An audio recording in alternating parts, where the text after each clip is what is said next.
Hi guys, I hope you all are doing great. Welcome to the channel. I'm VM, your wingman. So here it is, spring and summer are over, and I keep on hearing from my friends who've been in an active search for a relationship a lot of complaints. They complain that these dates are basically a waste of time. They try and date after date, they just get more disappointed. They don't like this and that in the girls or guys they meet. The looks or opinions don't match their tastes. Some of my friends even started thinking about giving up on the whole idea of relationship completely, basically staying alone. And in this video I would like us to discuss whether you should maybe reduce your expectations instead of just giving up, because loneliness is so sad. So, reducing the standards of what you expect from the one you're willing to dedicate yourself to versus being alone and learning to enjoy the life this way. Going left and compromise, or going right, waking up each morning all by myself. Actually, it is not the easiest question to be answered. It is easy though to fall into the trap of populistic answers like, no, stop being so picky, be realistic, loneliness is cold and dark and blah blah blah. Or for example, I don't know, do not ever compromise, you deserve it all. This answer has a solid selling point too, right? But our channel was not created for such populistic answers unless they're solid and correct. Because what can you do? Life gives us sometimes choices, neither of which is perfect. And when life gives you lemons, make lemonade. What if you and I, instead of choosing between compromising or giving up on your standards and being alone, will try to choose both and at the same time not? So how do we get to the point where we don't compromise and obviously are not waking up alone? As I said, this labyrinth is pretty complex to solve, and as any labyrinth, we must begin our route plan from the point we want to reach in the very end. A way forward is sometimes a way back. Interestingly, when I talk to my friends who are thinking on giving up, I ask them a very simple question. Actually, a question that's supposed to be answered like this. But for some reason they get stuck, begin to mumble as third graders trying to solve a statistical equation. I just ask them to tell me what they really want from a relationship and to describe the traits of their potential second half. That's supposed to be freaking easy, right?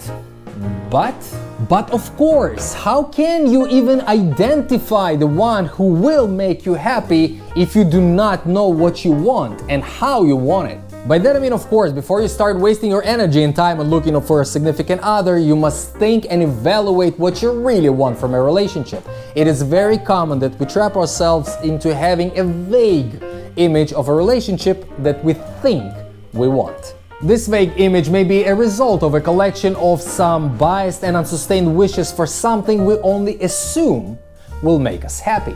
But this unstructured vision means only one true reality, that we don't know what we really want, while it is something else completely that would make us smile. For example, you may only think that is a blast of romance and serenades under the moon that would make your heart beat fast, while it is just a simple goodnight kiss that would bring you pure bliss. Or maybe it is not the love for movies that you're looking for despite of all the brightest colors it seemed to have in it. Maybe it is just a life partner with whom you could share life events and travels, with whom you feel you're not alone, even though the man does not look like a land alone.